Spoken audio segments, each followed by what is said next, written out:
Welcome, this is Sananda. How do you resolve conflict? How do you create peace?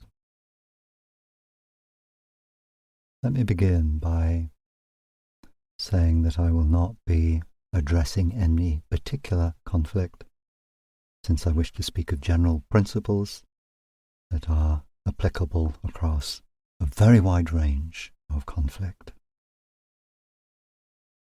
The next thing to say is a reminder. At least I trust you find it a reminder, rather than as truly a new piece of information. It is very easy when you see suffering, turmoil, conflict in the world around you, and perhaps particularly when you yourself are not directly involved, to feel that you, standing as it were on the sidelines, are powerless to influence events. And do understand, if this is not already clear to you, that you are never powerless. There are no circumstances whatsoever where you are powerless. This does not mean, of course, that sometimes you may feel powerless. And so when you experience those feelings or those thoughts, be kind to the part that is having those feelings, generating those thoughts, or experiencing those thoughts coming in from elsewhere. And be reassuring. Help that part of you to let go of this false belief.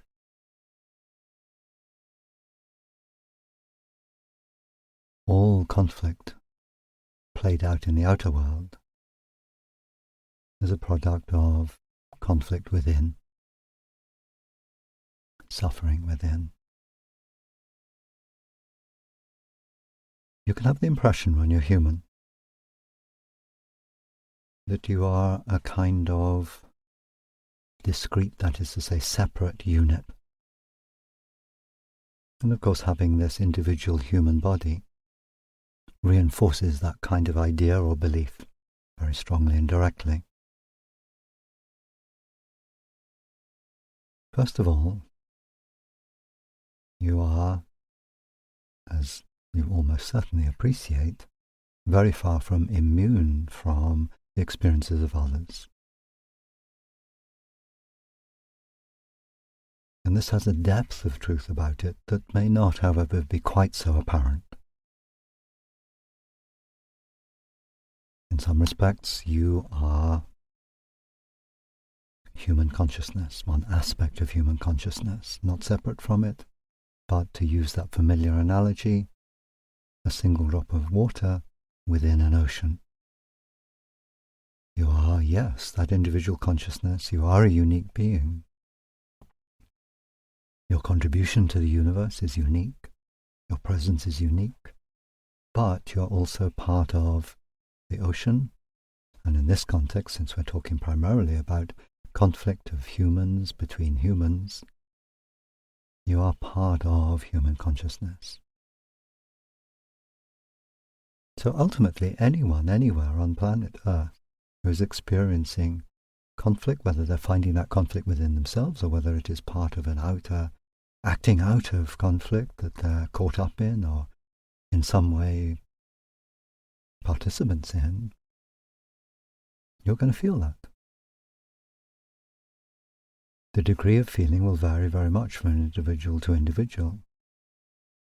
For many, a degree of numbing, a kind of application of anesthetic, is an important part of your sense of how you can survive in a world in which there's a lot of suffering.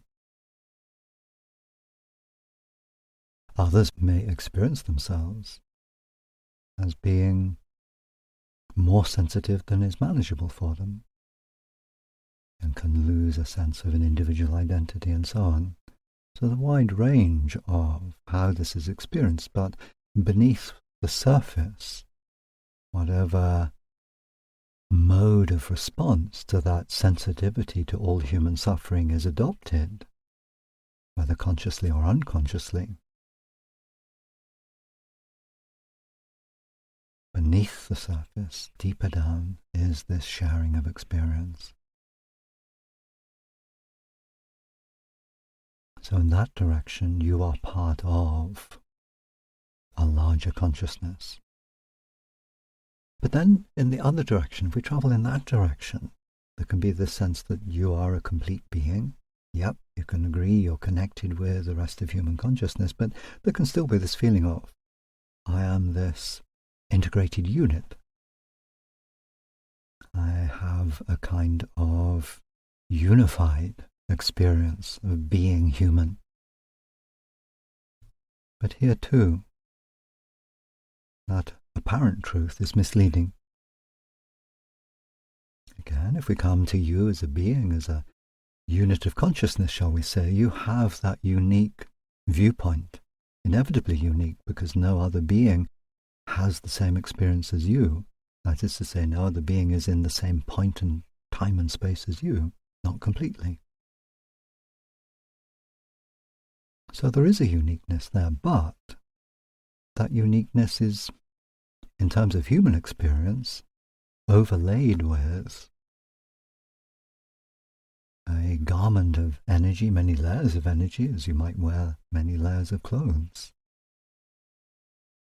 each of which gives you a sense of a history, a sense of purposes, a sense of attitudes, an idea of the kind of beliefs that you espouse, skill sets that you feel that you bring forward and do indeed bring forward, others in which you may recognize that you're less strong, areas that you wish to evolve, and all of these are, in a manner of speaking, a little bit like you before you enter this life, going around a supermarket with a shopping trolley and picking those things that you feel will be nutritious or interesting or challenging or unknown in some way to you, and bringing those together to constitute the energy field that allows you to be this human being living this life.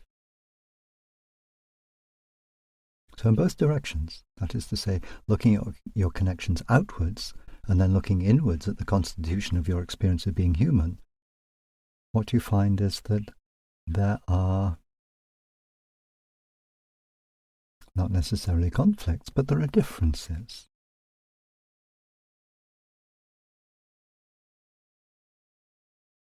What this also means in actual experience, in the truth of lived experience, and again, this may not always be apparent, is that any time you look within and find ways of making peace between different aspects of the being you find yourself to be, then that also automatically actually becomes available to all of human consciousness. So this is one example of why I can say to you, you are never powerless. Even if your sense is that you can have no direct influence on events unfolding in the world around you, whatever you do within yourself to make greater peace within yourself is going to contribute to that situation in the world around you.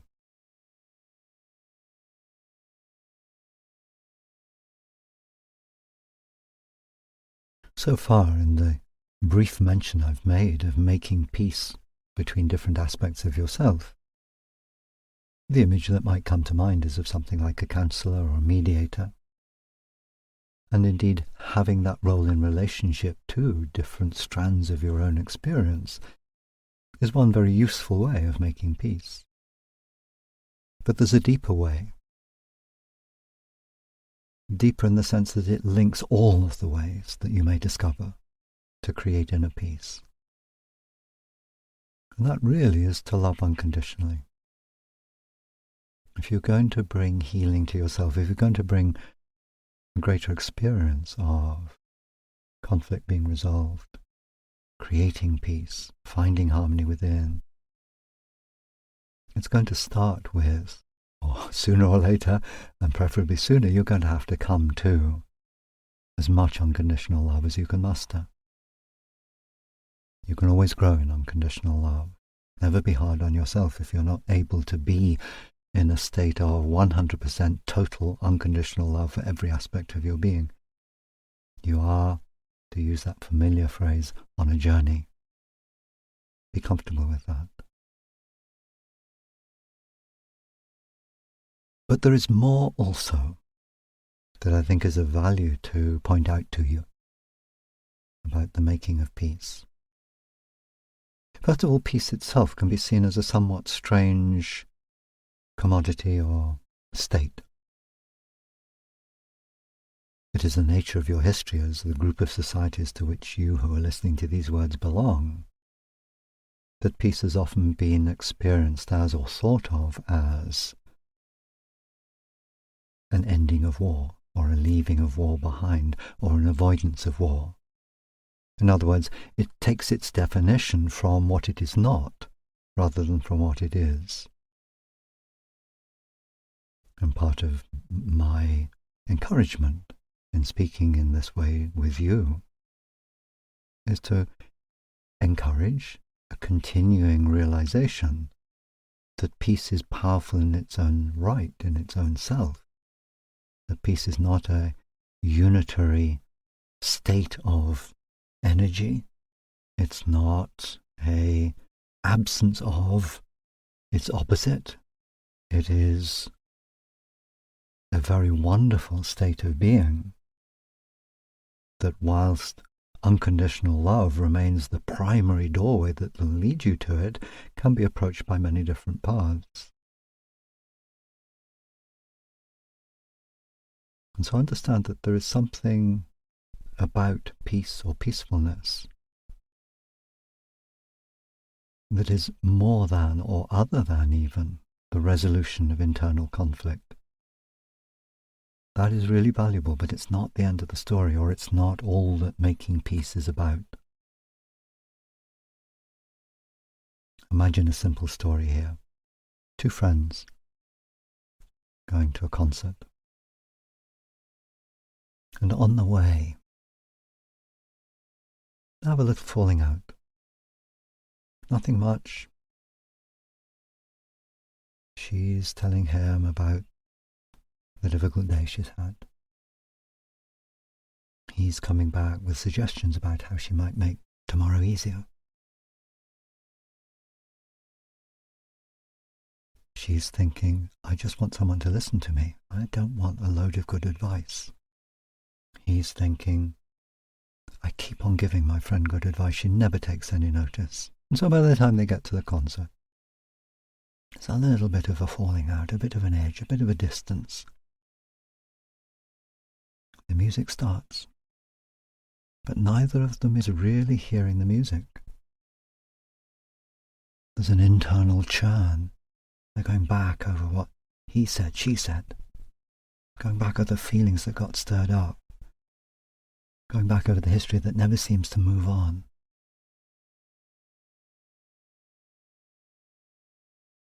After a little while in this story I'm telling, each of them settles a bit. The right hand of one reaches out to the left hand of the other. There's a mutual little squeeze of the hands, a recognition that peace has broken out. But maybe they've both had a bit of a tough day and they really don't need to make it any worse by falling out with each other. Ah, relief. That's great. A conflict has been resolved, and beautifully and not too difficult. But that's not the end of it, because now the conflict is resolved, they hear the music. The music that's been playing all the while, but energy was taking them away from it, caught up in all of the turmoil. So take from this a broader truth. When you create peace within yourself, when you create peace between yourself and another, when you contribute to increasing peace in the world in which you live, which you share with all of humanity, that in itself is of huge value. The energy of peace is a very beautiful, a very rich energy. It's not a single thing. It's very responsive. One of the characteristics of peace is a very high degree of responsiveness.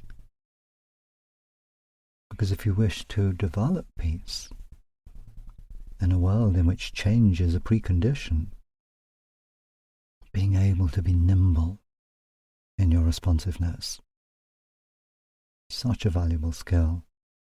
And it enriches every time you find that nimbleness. You're enriching the quality of peace, and you're hearing the music. Some of your ancestors had a belief in the music of the spheres. They said they thought that each planet has its own song. Perhaps beyond that, the stars have their own song. And they were right. It may not be a song that you hear with your physical ears, but the song is there. The universe has a song.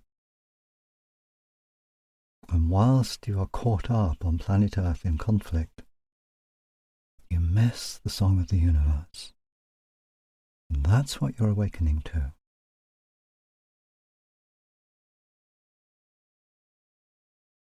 The song of the universe, as you hear it more and more, is beautiful beyond anything you can put into words, anything I can put into words for you.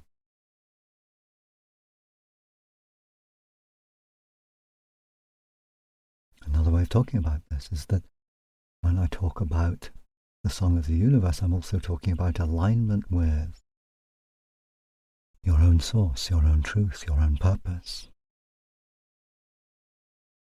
So it's fulfillment as well. Returning to the image of the story of the concert. The two friends hearing the music. Why is that music so beautiful? It takes them beyond themselves. It opens them to something larger. Some truth that the composer and now the players are divining and sharing and bringing into the world. All of you do this every time you find peace within. You're able to hear a bit more of the song of the universe. So making peace within yourself is always a value. And it's a value because peace is valuable in its own right, but one of, perhaps ultimately, the reason why peace is valuable is that when there is peace you can hear the universe and that incomparably beautiful song. You're moving more and more into this. For many of you, before this lifetime is out, you will have direct experience that is meaningful to you of what I speak of, if indeed that is not already the case, as it will be for some of you. And let me also add, be at peace with the speed of your journey. You don't need to measure your progress, your rate of change. Just be content that you are growing. Now, let's turn a little bit to looking at conflict as it exists in the world around you. There are some key pointers that matter, that bear fruit, that are really useful. They're in principle simple, in practice, of course, often very demanding to really embody. The first is non-judgment. When you look at a situation in the world where many are suffering, perhaps many people are dying, you may find within yourself, because of your own history, your own experiences, a degree of partisanship. That you feel, even if one side is not completely right, that one side is more right than the other. You can find it difficult not to take sides. Indeed, it can feel as if it is improper not to take sides, that you ought to take sides. I'm going to say more about that in a moment. But if you can, step back from judgment. Come to this foundation point. Simply know everyone is doing the best they can right now. The fact that you can see a better way is lovely for you, good for you. But you also know that you can't impose your better way on other people, or if you try, it is highly likely to backfire, to cause more problems than it solves. But holding a vision of a better way forward, that's another contribution. So it's not, again, as with peace, it's not that it's just peace in itself. It's not just that it's non-judgment in itself.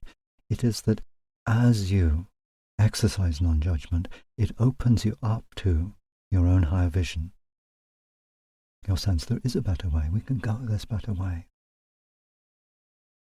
Not insisting, simply offering, holding it in your consciousness, letting those energies spread out into the sea of which you are part. Not pushing, trusting the flow. So if you do find that you're drawn more to one side in a conflict than the other, that you find within yourself highly critical thoughts perhaps of one side, and fewer or none of the other, do your best to move to non-judgment. Don't be hard if you can't do it all at once, be kind to yourself with this too.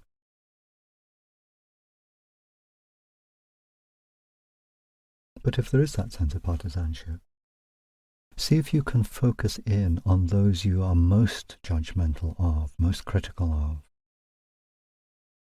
Look into their hearts. Find out what's going on. It is always the case that people are acting in the world in ways that you and others see as cruel.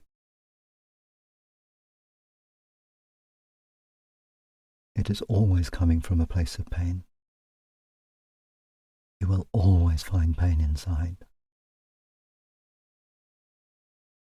It has been very characteristic of human consciousness that if you feel pain inside, many of you have learnt to rise above this, to find other ways. Many of you, of course, sometimes rise above this, sometimes you don't. That's okay. You're human, you're learning, you're growing. But it has been characteristic of humans when they feel pain that gets to a pitch where it really feels unbearable. And within, the being says, what am I to do with this pain? This is a poison. I have a poison in my system. What do I need to do? I need to get it out. I need to get it out so I can see what it is. And they will act out the pain inside and inflict that pain on others as a way of coming to understand it ultimately. And so do what you can to show compassion to those who act in the ways that seem to you the cruelest or the most insane. Don't feel that you are obliged to create a cure, a healing here. Some are drawn to this, but never feel guilty or ashamed if this is not the particular area you're drawn to. You have other things to do. There's plenty to do. But if even momentarily you're drawn to look into the heart of someone who is causing pain, who is stirring up conflict in the world, begin by knowing that there is a pain within. Look at that pain, witness it with compassion. You don't need to do more than that. Be compassionate. I should perhaps at this point, I think it is useful to do this, add that none of this precludes you from action. So yes, I'm talking primarily about inner processes, but you are free to act in the world as you see fit. If you feel drawn to help a particular group, do so. Do what you can to help in the outer world as well.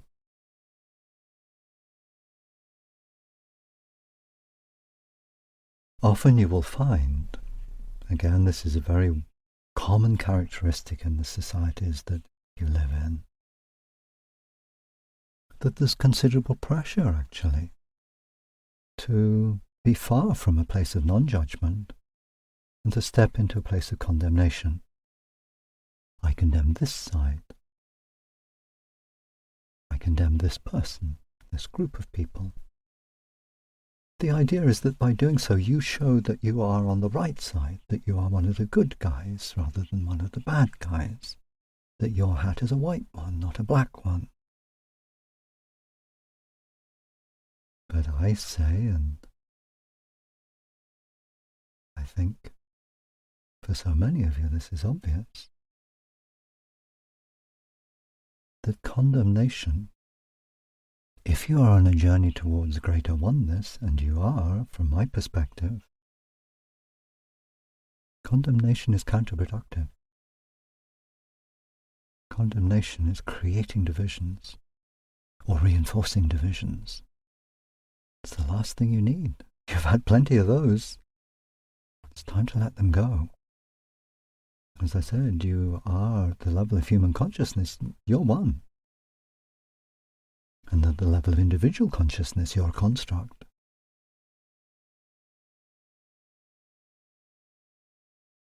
The general sense of who you are as human beings that is shared within this group of societies is, if we may say so, a bit primitive.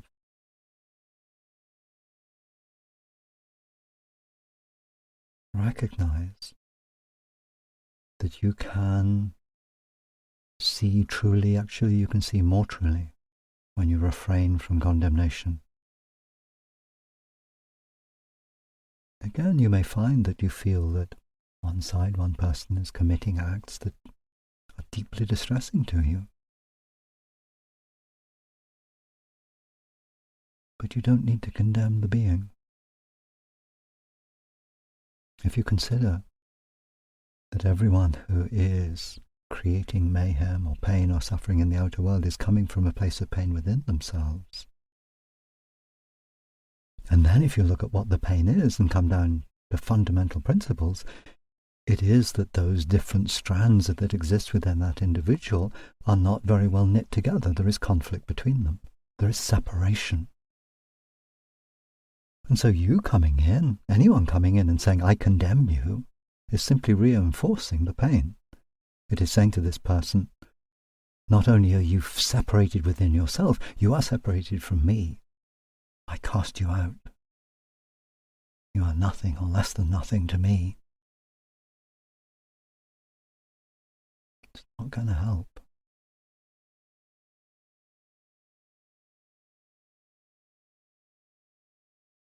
If we look at a couple of mental habits that are rather strong, again, in the societies, there can be a sense that not only is it appropriate to condemn, but if you don't condemn, you are condoning. This is a fallacy. It has no validity.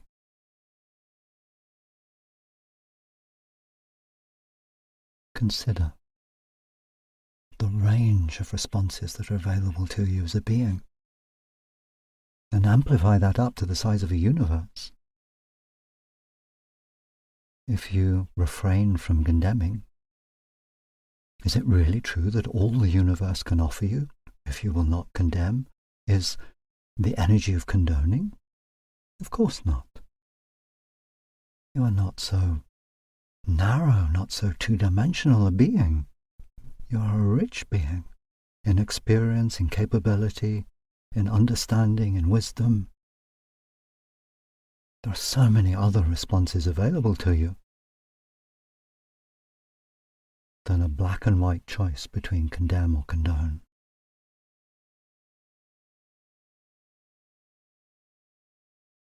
Another pattern of thought that has been very strong for a long time and is on its way out, your part of the change, is the belief that the end justifies the means. In other words, because your intention is good, I want to create peace. But in order to create peace, I have to kill my enemies. This is false.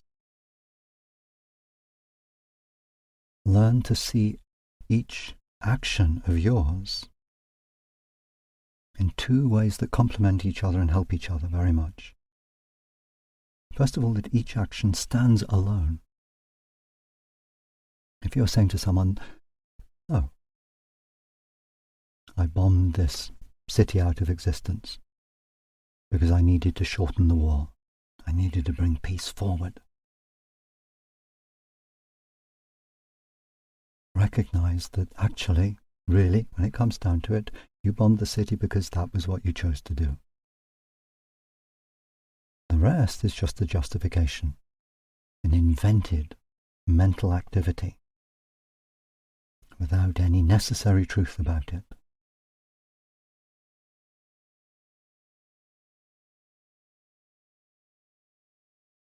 If you wish to create peace, act peacefully. It's that simple. It's not easy, necessarily, but the principle is very simple. So that's one aspect when you look at this idea that the end justifies the means. But then, as I say, there's a second aspect that can be very helpful. Where does this particular argument come from?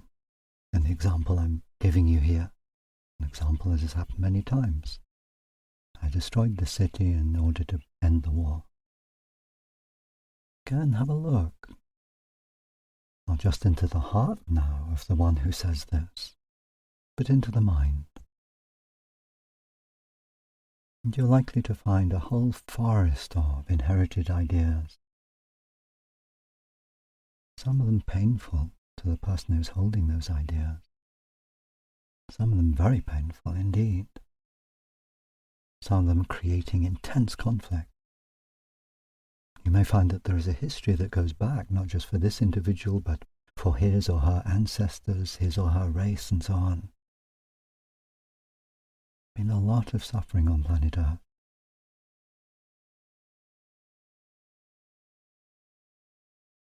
And so have compassion for the one who uses this argument, who says, yes, I know it was a bad thing, but the purpose behind it was a good one. Look at the pain that they're suffering, the mental conflict that is there, that is finding expression through this argument. And in your own life, do your best not to use that as a justification for anything that you do. Again, it doesn't matter if you don't always succeed, simply do your best. Let each of your actions, as far as you are able, be generated solely by the experiences in that moment. You don't need to bring your history into the present moment. Again, this is part of the way in which human consciousness is shifting. It's been difficult for you to really be alive in the moment when you've imported so much baggage. Sometimes it can leave you almost no room for maneuver, it can feel. That all you can do is react, not respond.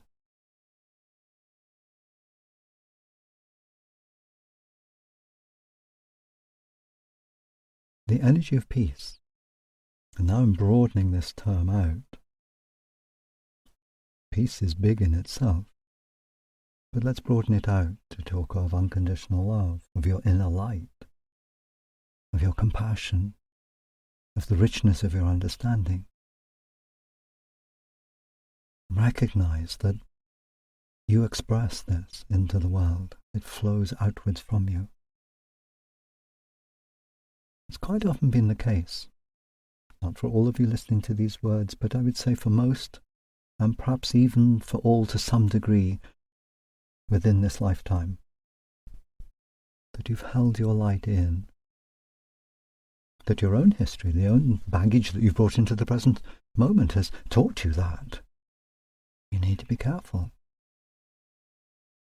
that bright lights draw attention. And sometimes that attention may be not the kind of attention you want, and so on. Allow yourself, let your light be seen. Give yourself permission. You don't need to know what to do or how to do it. Just give that permission. And that light of peace, that light of unconditional love, your compassion, your wisdom, the richness of your experience, your willingness to be present, your willingness to respond rather than react, your release of ideas that lock people into repeating patterns of past pain, all of this is expressed outwards into the world. More and more of you are finding your connection with one another, not just on the inner planes, but also in the outer world. Quietly, by and large, you're opening into a stage where you create an informal, loving, responsive authority that is not about rejecting the past, but about creating the world that exists in the vision that each one of you holds and in the visions that you contribute to.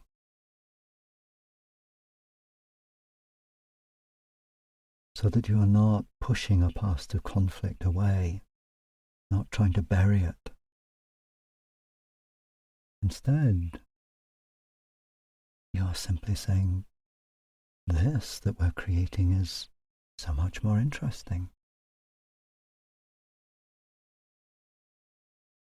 much richer. Listen to the universe. Listen to the song. How beautiful that is. And by degrees, that lived experience of the inner vision becoming more and more manifest simply replaces, without struggle, the world of struggle. Good. Thank you for listening. Go well.